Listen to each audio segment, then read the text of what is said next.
जामनेरमध्ये दोन शिंदे सेनेचे जे आहेत उमेदवार त्यांचा भाजपमध्ये प्रवेश झालेला आहे. त्यांनी माघार सुद्धा घेतली, त्यामुळे भाजपचे जे उमेदवार आहेत ते बिनविरोध झालेले आहेत. हे बघा, असं करणं मला वाटतं उचित नाही आहे. कारण की महाराष्ट्र राज्यावर लेवलवर असंच ठरलेलं आहे की शिवसेनेचे उमेदवार किंवा भाजपचे उमेदवार एकमेकांनी घेऊ नये. पण आता तिथली परिस्थिती काय आहे हे आम्हाला समजून घ्यावं लागेल. एकीकडे राज्यामध्ये याच्यावरूनच आपल्या दोन पक्षांमध्ये राजकारण तापलेलं असताना दुसरीकडे ग्रामीण ठिकाणी पण आता भाजप शिवसेना फोडायला लागलेली आहे. चुकीचं आहे. कारण की आदरणीय देवेंद्रजी, आदरणीय एकनाथ शिंदेसाहेब आणि अजित पवार यांचं असं ठरलेलं आहे की एकमेकाचे कार्यकर्ते एकमेकाच्या पक्षात घेऊ नये. तरीसुद्धा हे होत असतील तर मला वाटतं हे चुकीचं आहे. मुक्ताईनगरचं जर पाहिलं तर एकनाथ खडसेंनी माघार घेतलेली आहे. शरद पवार गटाचे जे काही राष्ट्रवादीचे आम्ही फॉर्म भरत नाही असं म्हटलेलं आहे. खडसे साहेबांनी माघार घेतली तर मग आता घरातलं नातं असल्यामुळे एखाद्या वेळेस घेतली असेल. शेवटी सूनबाई जर मंत्री आहे केंद्रात तर त्यांचं पॅनल निवडून आणण्याकरता सासऱ्यांनी मदत करणं हे स्वाभाविक असावं असं मला वाटतं. मला वाटतं असंच आहे. आपले नेते चंद्रकांत पाटील म्हणतात की बाबा सोयीचं राजकारण करता खडसे. खरंच सोयीचं राजकारण करतात. मला तरी वाटतं की हे सोयीचं राजकारण आहे. एकीकडे तुम्ही भाजप शिवसेनेच्या विरुद्ध भुसावळमध्ये लढताय, मग मुक्ताईनगरमध्ये लढाल का अडचण आहे?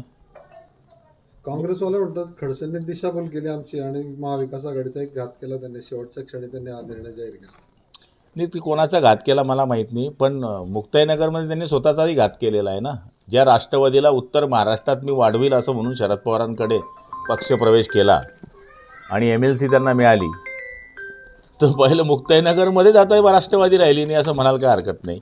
खडसेंनीच म्हटलं की शहरामध्ये राष्ट्रवादीची ताकद नाही, आमची कमजोर आहे. मग ते उत्तर महाराष्ट्रात सांगणार होते ना. आता मुक्ताईनगरमध्येच ताकद संपली आहे. अन्नातून आज एकनाथ शिंदेवर टीका करण्यात आली आहे. महायुतीमध्ये एकनाथ शिंदे नाराज आहे. आता एवढी पण किंमत राहिली नाही का? किंमत नाही असं बोलले. ते फुटाणेच्या नेत्यांनाच माहिती आहे. आम्ही पक्के खोबरं आहे, आम्हाला काही सांगायची गरज नाही. 50% वरती आरक्षण जात आहे असं अनेक ठिकाणी समोर येते. एकदम बरोबर आहे. सुप्रीम कोर्टाचं म्हणणं बरोबर आहे. आणि शेवटी काही ठिकाणी याच्यावर अन्याय काही लोकांवर होतात, तर ते थांबवण्याकरता कोर्टाने घेतलेला निर्णय योग्य आहे.